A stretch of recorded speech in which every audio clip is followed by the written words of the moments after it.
السلام عليكم ورحمة الله وبركاته. سؤال هذا صاحب العاوية بليدي قدام بيه يقدم آدم حيس بدن أو أخبرنا كسوق عطوا وبرنامج كينان وأخذ معجزة أو عاو مجال هالجيسة أرجع حية أما كان مركب كوردي أما شعب كير هالجيسة عم سبب مركب كبرتي وقرح عاو في كور مركب كذا عين مجال هالجيسة أو وحيلنا مركب جيستي طبعا قرح كذا عين مجال هالجيسة ميد أي عاليستين أما أي قناة معهن أخذ أقول يا بدن وولول بدن ku rabtay waa waxa qarxa caaw fikir ka dhacay magaalada Hargeysa oo arinta ku kaliftay in shicibka Hargeysa khalkhal badan iyo cabsi ay ku abuurto dabcan cabsida waxa ku beeraysa ama argagax in markaa meesha yimaado waa mid ay uga cabsi qabeen in qarxaasi markaa uu noqdo mid ay nimankii argagaxisada haysteen mid ay gabiyaaba markaa uga shakeen ayay ahayd sababta ay qarxaas u yimaadna muxuu ahaa ma mid war lagu soo qaaday Somaliland iyo caasimadii Hargeysa ayaa ay tahay مسوا قرح سكالو كيمد مسوا مد مركا كوفر laga soo xawilay oo nimankii argagixisadaha ayaa sida horeba marka ugu ballan qaaday inay Somaliland weerar ka geysanayaan nimankii argagixisadaha ayaa ka dambeeyay qaraxa dhacay bal waxa rabaa in isla aragno sababta qaraxa ku dhacay cidda ka dambeysay meesha uu ka yimid iyo qaabka ay wax u dhaceen bal meeshan ila daawo saaxiibayaal halkan weeye goobta ay ka dhacday bambadu kula qaraxday ragga حق نختار كنا ولا عرضي لبدي قف حالة أسكول عرضي وحي كسب بحنا بدأ وعم بدي مشوهل كنا يجلس بتسين دونا يمكن كنا واحد سوق قاري عيد مدة كل الدول أيا قبتي سوق قاري دي باريستا أيا يمي وضدينا والله حرين صدر كيسان وضد دينا نحر إيش بورمة حقنا شعب كيو بيوسي كيو madaxtooyada ka tirta weeye wadadina sida arkaysan ciidamada ayaa xiray oo waxa sida wada inoo sheegay qaraxaasi waxa uu ka dhacay waa wadada markaa madaxtooyada dhinaceeda marta ee dhinaca iyo diisiga markaa si aadaysa ama meeshii garoonkii tenniska ee hore markaa uu ku wali jiray waana waqti fiido oo habeenkii dabcan qaraxa waxa ku waxyeelooday ama ay dhaawacay dhibaatada ka soo gaadhay waa labada nin ee markaa la sheegay qaraxan in ay markaa isku qarxiyeen dabcan waxa qaraxa u geystay iyo sababta ku dhacayna ma ahan wax la soo sameeyay oo qarxaya ama mid ay ka dambeeyeen dad argagixisada sida hadalka inooga muuqata ee loo sheegay dema noqonay mid markaa argagixis inta weerar soo qaada ay sameysay balse waxay u egtay waa laba nin oo iyagu markaa gaaska diyaaradaha intay soo cabeen markaasan ama cirka ku jira ayaa bamba gacmeedii markaa la tuurayay ayaa ay isku qarxiyeen goobtii waxa ay ka dhaceen way xiran tahay hadda baadhis baana ka bilaabmatay dadkiina waa laga joojiyay goobtaas in ay maraan oo wadadu isku socodka gaadiidka iyo dadkaba la hakiyay hadda dabcan waxay noqonaysaa meel ku farax ciyaareen waxa ka qaldamay adigu iyaga ayaa watay labadii nin ayaa ay ku qaraxday oo waxa la sheegay in markaa isbitaalka loola orday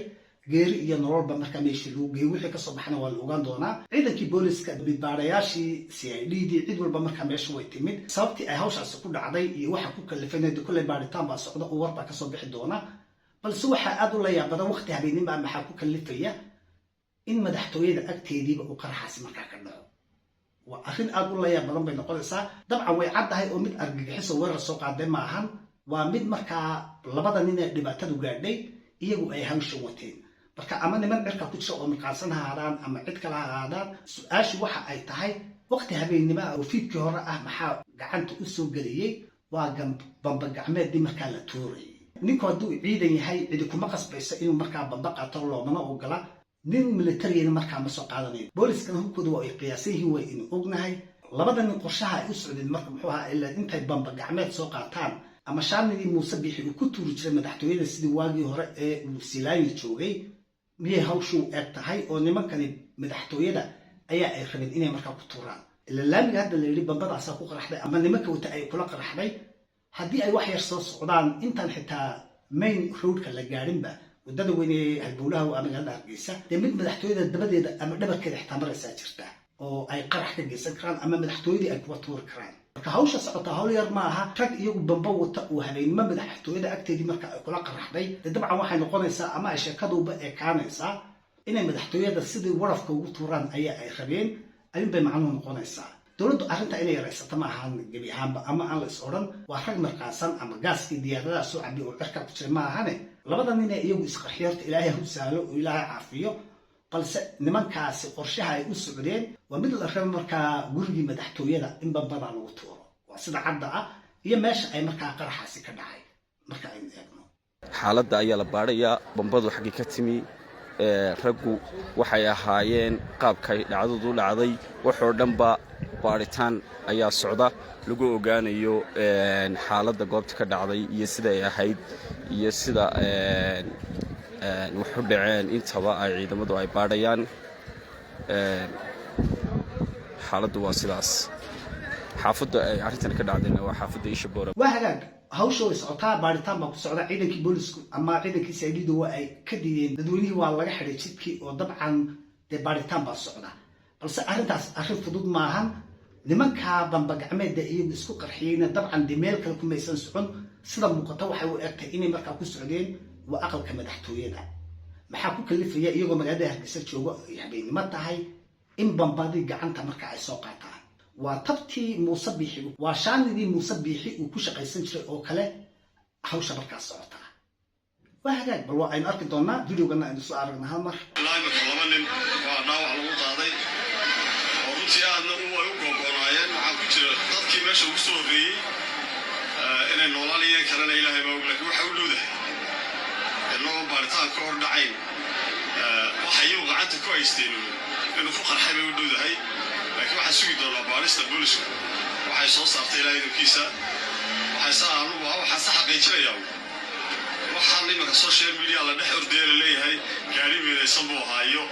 waxbaa meel la dhigay midna may ahayn waxay u dhowdahay wax iyagu gacanta ku hayay wuxuu doono ha ahaado waxaas u dhowdahay inuu ku qarxay ilaa iminka laba nin waa hagaag ilaa iyo iminka waa laba nin baa la caddeeyey barihii bulshada iyo idacadiina waxaa markaa socda gaari miina lagu soo rakibay oo noocii qarxayay inuu ahaa balse waa la caddeeyey oo ma ahan waa laba nin oo iyagu markaa watay waa bambadii gacanta lagu tuurayay meeshuna waa aqalkii madaxtooyada agtiisa ama dhabarkiisa ayaa ay ka dhowdahay hawshaasi gabiyaaba niman yaho waxa u egtahay waa shaanidii Muuse Biixi uu tuuri jiray oo kale ayaa meesha iga muuqata marka maamuusa ka dambeeyey markuu aqalka madaxtooyada u socdeen Allahu a'lam kulli waa la soo cadeyn doonaa oo baaritaan baa socda balse waxaan aqliga galaynin magaaladii Hargeysa dhexdeeda ayaa bambadii gacanta lagu tuurayay markaa lagu dhex wataa meesha ma goob dagaal bay noqotay ma furin dagaal bay noqotay waa maxay bamba gacmeedan markaa la wataa haddii aysan hawl kale markaa socon ama aan shaani lagu tuurayn aqalkii madaxtooyada dee wax macquula ma ahan sheeko suuragalana ma ahan baaritaan ama ha la sameeyo ama ha la iska daayo haddii ay markaa caddaataba inaysan argagixisa iyo xamar aysan ku lug lahayn dee dabcan waxay noqonaysaa raggaasi waxay u socdeen inay markaa madaxtooyada ku tuuraan iyagii baana hadda ilaahay ku qarxiyey oo dhaawacii oo markaa dhibaata kaba soo gaadhay oo toodii cisbitaal loola cararayba waa hagaag kuma raagayno halkaasaan raba inaan kusoo gabagabeeyo waa qaraxa ka dhacay caawa magaaladii Hargeysa fiidkii hore mar ay tahay weliba qaraxaasna oo markaa ka dhacay waa madaxtooyada agteeda ama dhabarkeeda dabcan meeshaas way cadday gaari miina ku xidhantay ama qarxi laga soo buuxiyey oo sidii hawsha markaa xamar ka dhacaysa maahan balse arrintaasi waa laba nin oo bambadii gacanta lagu tuurayay iyagu markaa isku qarxiyey labada nin qorshahooda dee kulley marka wax la soo caddeeyay ayaynu ogaan doonaa balse shaki dadka waxaa gelinaya madaxtooyada agteedii iyo laba nin oo bambadii gacanta markaa lagu tuurayay ah mashqadii Muuse Shaani ayaa markaa bilaabmatay Muuse Biixi baa ka dambeeya ma cid kale ka dambaysa in Hargeysa dhexdeeda dee bambadii gacanta lagu tuurayay lagu watana mid suuragala ama caqliga gelaysa maahan bal waxay kusoo kordhaayeen arki doonaa videoga halkaasaan rabaa inaan kusoo gabagabeeyo wasalaamu calaykum waraxmatullaahi wabarakaatu